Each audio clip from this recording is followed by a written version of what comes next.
Guys, welcome to my YouTube channel the talking freak. तो आज हम गए थे सरोजनी नगर मार्केट को एक्सप्लोर करने के लिए और हमने एंट्री की थी गेट नंबर 3 से। और जैसे कि हम एंट्री करते हैं वैसे ही आपको सामने ये फूड स्टॉल मिलता है जहाँ पे अलग अलग वैरायटी के आपको फूड्स मिलते हैं और उनके प्राइस भी सामने पब्लिश होते हैं। एज़ यू नो कि दिल्ली का जो मौसम है, क्लाइमेट जो चेंज होता रहता है, तो जब हम गए थे तो वहाँ पे बहुत ब्राइट सनलाइट थी, बट जैसे ही हम वहाँ पे पहुँचे तो बारिश होनी स्टार्ट हो गई। तो देन हम शॉप पे गए जहाँ पे 100 to 300 की रेंज में बहुत सारी वैरायटी की कुर्तीज़ थी, बिल्कुल डिफरेंट पैटर्न्स के साथ में। एक्सप्लोर किया कॉर्सेट्स को जो कि डिफरेंट कलर्स में अवेलेबल थे with different patterns. And then हमने देखी है समर कलेक्शंस जो टॉप्स और फ्रॉक्स थी यहाँ पे। Guys, I will give you an honest review कि यहाँ का प्राइस कंपैरेटिवली लोकल मार्केट से ज़्यादा सस्ता नहीं है। आपने बहुत ज़्यादा सुना होगा कि चीप है, ऐसा कुछ नहीं है। आपको जो नॉर्मल लोकल मार्केट्स में प्राइस मिलते हैं आर्टिकल्स के वैसे ही आपको मिलेंगे। और इफ़ आपको कोई चीज़ चीप रेट्स में परचेज करनी है so you have to bargain. Then हमने कुछ शॉर्ट ड्रेसेस देखी जिसमें बहुत सारे अलग अलग वैरायटी के कलर्स थे, पैटर्न्स थे, डिज़ाइंस थे। Guys, don't forget to carry your own water bottles so as to stay hydrated. Next हम इंसेंस के सामने वाली शॉप पे गए जहाँ पे आपको वाइड रेंज ऑफ वैरायटी के अंदर जूट बैग्स मिलते हैं। शॉप में आपको ट्रेंडी फुटवेयर्स मिल जाएंगे जिनका प्राइस 200 to 500 की रेंज में है, जहाँ पे बहुत सारे अलग अलग कलर्स अवेलेबल हैं, साइजेस अवेलेबल हैं। आपको साइजेस ढूंढने में कोई भी प्रॉब्लम नहीं फेस करनी पड़ेगी। यहाँ पे हर वैरायटी की रेंजेस में सारा सामान अवेलेबल है, सारा फुटवेयर अवेलेबल है। नेक्स्ट हम गए जवाहर मिल स्वीट शॉप को एक्सप्लोर करने के लिए जहाँ पे हमने एंट्री की। वहीं पे लेफ्ट हैंड साइड पे मेरे को दिखा ढोकला पड़ा हुआ जो कि बहुत ज़्यादा टेम्पटिंग लग रहा था guys, and I love to eat dhokla.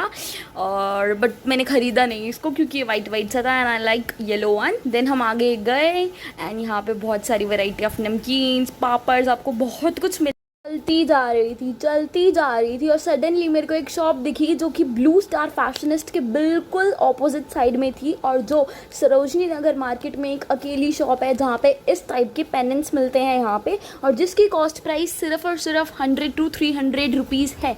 Next हम गए शॉप नंबर 65 पे जहाँ पे बहुत सारे अलग अलग वैरायटी के ट्राउजर्स अवेलेबल थे। गाइस, मैं क्या देखती हूँ, इतनी pretty over size T shirt जिन पे तो मेरा दिल ही आ गया, जिनका प्राइस सिर्फ और सिर्फ 200 से 500 रुपीज़ की रेंज।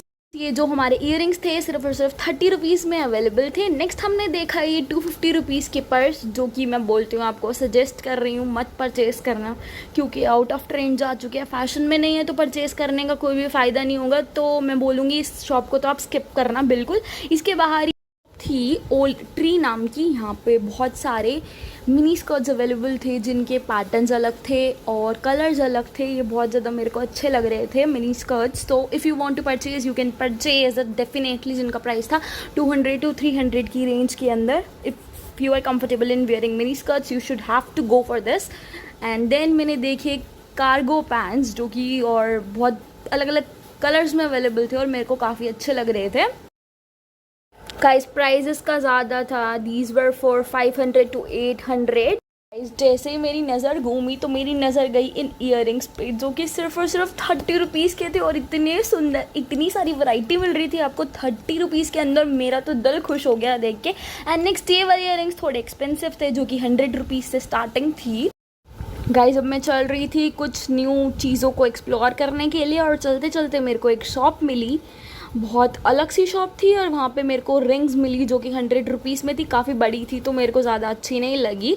देन मैं आगे फिर से चलना स्टार्ट हो गई चीज़ों को एक्सप्लोर करने के लिए, बट चलते चलते मेरे को बहुत ज़ोर की भूख लग रही थी and I was just trying to find something to eat. And suddenly जब मैं चल रही थी तो मेरे को एक शॉप दिखी, एक बस कह सकते हैं हम इसको, फूड बस, और वहाँ पे मेरे को छोले भटूरे खाने को मिले और आई लव छोले भटूरे। मैं कुछ भी छोड़ सकती हूँ, मैं छोले भटूरे नहीं छोड़। मेरे को ये एंटीक्स दिखे जो कि बहुत अच्छे से लग रहे थे जहाँ पे गॉड गॉडेस की मूर्तिज़ भी अवेलेबल थी यहाँ पे। Guys, try to reach here by 11 itself 11 बजे के बाद आओगे तो आपको धीरे धीरे क्राउड मिलना स्टार्ट हो जाएगा, और इस टाइम पे मेरा चलना बहुत डिफ़िकल्ट हो रहा था, इसलिए 11 बजे से पहले पहुंचो ताकि आप अच्छे से शॉपिंग कर पाओ अपनी। नेक्स्ट शॉप नंबर 131 में मैं जाती हूँ, यहाँ पर देखती हूँ बहुत सारे डिफरेंट वैरायटी के आर्टिकल्स अवेलेबल थे यहाँ पे। टी शर्ट्स, टॉप्स, लड़कियों के, लड़कों के, बॉयज़ गर्ल्स दोनों के कपड़े थे यहाँ पे, जो कि मेरे को अच्छे लग रहे थे काफ़ी। एंड देन यहाँ पे बहुत सारी ड्रेसेस भी थी, और I was searching for one, तो मेरी नज़र जाती है इन ड्रेसेस पे, और जो बहुत सारे अलग अलग पैटर्न्स में और कलर्स में अवेलेबल थे, और जो अट्रैक्टिव भी लग रहे थे ये कलर्स, मेरे को अपनी तरफ ना अट्रैक्ट कर रहे थे बहुत ज़्यादा। जैसे मैं इस शॉप से बाहर निकली वैसे ही मेरे को ये सूट वाली शॉप दिखी, जहाँ पे 500 के कॉस्ट प्राइस पे ये सारे सूट्स अवेलेबल थे। इसके ही साथ वाली शॉप में मेरे को दिखे बहुत सारे टॉप्स जो बहुत अलग अलग कलर्स के थे, जो शॉप नंबर 137 है हमारी, और यहाँ पे कॉस्ट प्राइस अपना 300 था पर ड्रेस का, और जो मेरे को बहुत प्रिटी लग रहे थे बिकॉज इसके कलर्स बहुत ज़्यादा अच्छे थे, और ये कॉर्ड सेट्स थे कुछ जो कि अच्छे लग रहे थे काफ़ी। अब टाइम आ गया था फाइनली मार्केट को बाय बाय करने का, क्योंकि मैं बहुत ज़्यादा थक गई थी और अब मेरे को घर जाके बहुत ज़्यादा रेस्ट करना था, और जो मैंने सामान ख़रीदा है वो आपको नेक्स्ट व्लॉग में मैं दिखा। गाइस, अगर आपको मेरी वीडियो थोड़ी सी भी इंटरेस्टिंग लगी हो तो please do like, comment and subscribe. मेरे को थोड़ा मोटिवेशन दो ताकि मैं और ज़्यादा वीडियोज़ बनाऊँ और ज़्यादा एफर्ट्स पुट ऑन करूँ अपने। थैंक्स फॉर वॉचिंग गाइस, ऐसे ही अपना प्यार सपोर्ट देते रहो मेरे को ताकि मैं और अच्छे व्लॉग्स बनाऊँ। Thank you for watching.